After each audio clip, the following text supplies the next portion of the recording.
ಕಾಂಗ್ರೆಸ್ನಲ್ಲಿ ನಡೀತಾ ಇರತಕ್ಕಂಥ ಸಿಎಂ ಡಿಸಿಎಂ ಜಟಾಪಟಿ ವಿಚಾರಕ್ಕೆ ಸಂಬಂಧಪಟ್ಟಂತೆ ಸಚಿವ ಡಾಕ್ಟರ್ ಎಚ್ ಸಿ ಮಹದೇವಪ್ಪ ಮಾತನಾಡಿದ್ದಾರೆ.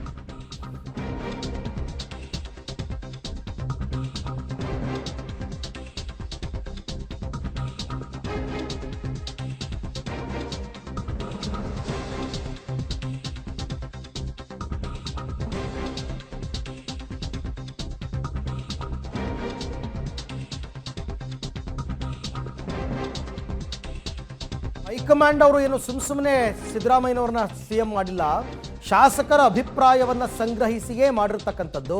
ಸದ್ಯಕ್ಕೆ ರಾಜ್ಯದಲ್ಲಿ ಮುಖ್ಯಮಂತ್ರಿ ಹುದ್ದೆ ಖಾಲಿ ಇಲ್ಲ ಅಂತ ಬೆಳಗಾವಿಯಲ್ಲಿ ಡಾಕ್ಟರ್ ಎಚ್ ಸಿ ಮಹದೇವಪ್ಪ ಅವರು ಹೇಳಿದ್ದಾರೆ. ಯಾಕೆ ಅಂತಂದರೆ ಒಂದು ಸ್ಟೇಟ್ಮೆಂಟ್ ಕೊಟ್ಟಿದ್ರು ಡಿ ಕೆ ಶಿವಕುಮಾರ್ ನಿನ್ನೆ, ಎಲ್ಲರೂ ಬಾಯಿಗೆ ಬೀಗ ಹಾಕ್ಕೊಳ್ಳಿ ಅಂತ. ಆದರೂ ಯಾಕೋ ಕೆಲವು ನಾಯಕರು ಆಗಾಗ್ಗೆ ಮಾತನಾಡ್ತಾ ಇರ್ತಾರೆ. ಬಟ್ ಈಗ ಎಚ್ ಸಿ ಮಹದೇವಪ್ಪನವರು ಮುಖ್ಯಮಂತ್ರಿ ಹುದ್ದೆ ಖಾಲಿ ಇಲ್ಲ, ಹಾಗಾಗಿ ಸದ್ಯಕ್ಕೆ ಅದರ ಚರ್ಚೆ ಇಲ್ಲ ಅಂತ ಮಾತನಾಡಿದ್ದಾರೆ. ಬೇರೆ ಬೇರೆ ಸಮುದಾಯಗಳ ಸ್ವಾಮೀಜಿ ಅವರು ಒಂದು ಬೇಡಿಕೆಯನ್ನ ಪದೇ ಪದೇಯಾಗಿ ಮಾಧ್ಯಮಗಳ ಮುಂದೆ ಹೇಳ್ತಾ ಇದ್ದಾರೆ. ನಮ್ಮ ಸಮುದಾಯಕ್ಕೆ ಸಿಎಂ ಕೊಡಬೇಕು ಅಂತ ಹೇಳಿ. ಇನ್ನೊಂದ್ ಕಡೆ ಏನಂತಂದ್ರೆ ಕೆಲವರು ನಿಮ್ಮದೇ ಸಚಿವರು ನಮ್ಗೆ ಡಿಸಿಎಂ ಜಾತಿವಾರು ಡಿಸಿಎಂ ಸ್ಥಾನ ಕೊಡಬೇಕು ಅಂತ ಹೇಳಿ ಈ ಚರ್ಚೆ ರಾಜ್ಯದಲ್ಲಿ ಬಹಳಷ್ಟು ಚರ್ಚೆ ಆಗ್ತಾ ಇದೆ ಕಳೆದ 15 ದಿನದಿಂದ. ಆ ವಿಚಾರಕ್ಕೆ ಸಂಬಂಧಪಟ್ಟಂತೆ ಈಗ ಜನ ಕಾಂಗ್ರೆಸ್ ಪಕ್ಷ 3-5 ವರ್ಷ ಆಳ್ಬೇಕು ಅಂತ ಹೇಳಿ ಆಶೀರ್ವಾದ ಮಾಡಿ 135 ಜನ ಗೆಲ್ಲಿಸಿದ್ದಾರೆ. ಪಕ್ಷದ ಹೈಕಮಾಂಡು ವೀಕ್ಷಕರನ್ನು ಕಳಿಸಿ ಶಾಸಕರ ಅಭಿಪ್ರಾಯವನ್ನು ಸಂಗ್ರಹ ಮಾಡಿದ್ದಾರೆ.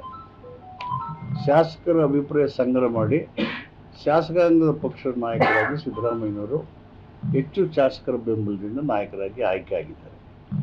ಅವರು ಶಾಸಕಾಂಗದ ಪಕ್ಷದ ನಾಯಕರಲ್ಲಿ ಶಾಸಕರ ಅಭಿಪ್ರಾಯವನ್ನು ಸಂಗ್ರಹ ಮಾಡಿ ಅವರ ಅಭಿಪ್ರಾಯದ ಮೇರೆಗೆ ಹೈಕಮಾಂಡು ತೀರ್ಮಾನ ಮಾಡಿ ಸಿದ್ದರಾಮಯ್ಯನವರು ಮುಖ್ಯಮಂತ್ರಿ ಅಂತ ಹೇಳಿದ್ದಾರೆ. ಅದು ಮುಖ್ಯಮಂತ್ರಿ ಆದಮೇಲೆ ಈಗ ಮುಖ್ಯಮಂತ್ರಿ ಹುದ್ದೆ ಖಾಲಿ ಇಲ್ವಲ್ಲ. ಅದು ಕಾಂಗ್ರೆಸ್ ಪಾರ್ಟಿ ಅಬ್ಸರ್ವರ್ ಕಳಿಸಿ